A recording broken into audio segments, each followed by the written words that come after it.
मैं एक सवाल आपसे करना चाहूँगा राशिद भाई, और वो ये है कि हमारी टीम मुसलसल जो है वो इस वक्त नाकामियों का शिकार होती जा रही है, चाहे वो 50 ओवर का वर्ल्ड कप हो, चाहे ये 20 ओवर का वर्ल्ड कप हो, या अभी तक मैं खैर बाबर को टारगेट करते हुए नहीं कह रहा कि उनकी कप्तानी के अंदर हम कोई ट्रॉफी या कोई आईसीसी टूर्नामेंट नहीं जीते, मैं ओवरऑल टीम की बात कर रहा हूँ कि परफॉर्म नहीं कर पा रही। आप भी ऐसी टीम का हिस्सा रह चुके हैं जिसने दुनिया में पाकिस्तान क्रिकेट का जो है वो नाम रोशन किया है, तो इस वक्त क्या चीज़, किस चीज़ की कमी आपको टीम में नज़र आ रही है कि अगर ये चीज़ ठीक हो जाए तो टीम जो है वो वापस अपने पैरों पर खड़ी हो सकती है और एक मरतबा फिर पाकिस्तान अपना नाम रोशन कर सकता है? क्योंकि 2026 में तो हम क्वालिफाई खेलने जा रहे हैं।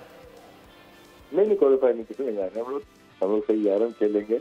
इसमें यह है कि हमारे जो कंपटीशन हो रहा है ना, हमारे बोर्ड जो मैचेस रखता है वो गलत है। हम जिम्बाब्वे को बुला लेते हैं, वेस्ट इंडीज को बुला लेते हैं, वो भी बी टीम को, हम बांग्लादेश को बुला लेते हैं, श्रीलंका, ये हमारी लिमिट है।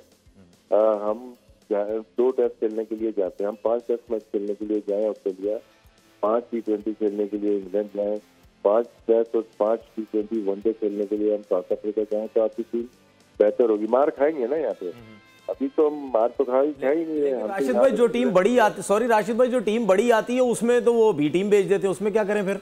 उनसे भी आ जाते हैं। वो एक टाइम था, न्यूजीलैंड के टाइम था, आईपीएल चल रहा था, वो गलत टाइमिंग की थी, वो गलत टाइमिंग थी। वही तो बता रहा हूँ कि हमारा मसला खेलने वाले का नहीं, खिलाने वाले का है। बिल्कुल, आप बड़े अच्छे टूर रखें तो मजा आएगा खेलने में। फिर आपको नीचे ए टीम और अंडर 19 की बायोलेटरल होनी चाहिए। आपकी पाइपलाइन तो खाली है ना, आपको जो थोड़ा सा पीएसएल में जाता है पाकिस्तान टीम में देख देते हो, वो तो रिफाइन तो हो ही नहीं रहा।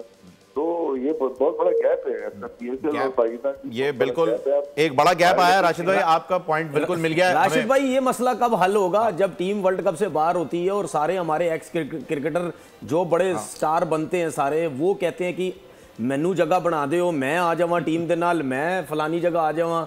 ये इनके भी तो अपने रिलेशन इतने होते हैं ना, क्या आप नहीं समझते कि इन सब की वजह से टीम बर्बाद होती है? टीवी पे जो क्रिकेटर बैठा हुआ है या जो बैठे हुए हैं सबको भी सुना जाता है। सबकी सुन लो, कौन पॉजिटिव है, कौन अच्छा बोल रहा है। फिर मैं सीखता हूँ, देखता हूँ, बादल खान को देखता हूँ, वो अच्छा बोलता है, सेंसेबल बोलता है, उसको उससे सीखो ना। आप हर कोई जो सिर्फ 5 दिन के लिए या 15 दिन के लिए आके बैठा है ना, तो वो हेट फैलाएगा और हेट ट्रेवल तेज करता है ना, मतलब करते वो भी तेज ट्रेवल करता है। बॉल टेम्परिंग का फौरन पूरी दुनिया में खबर चली गई।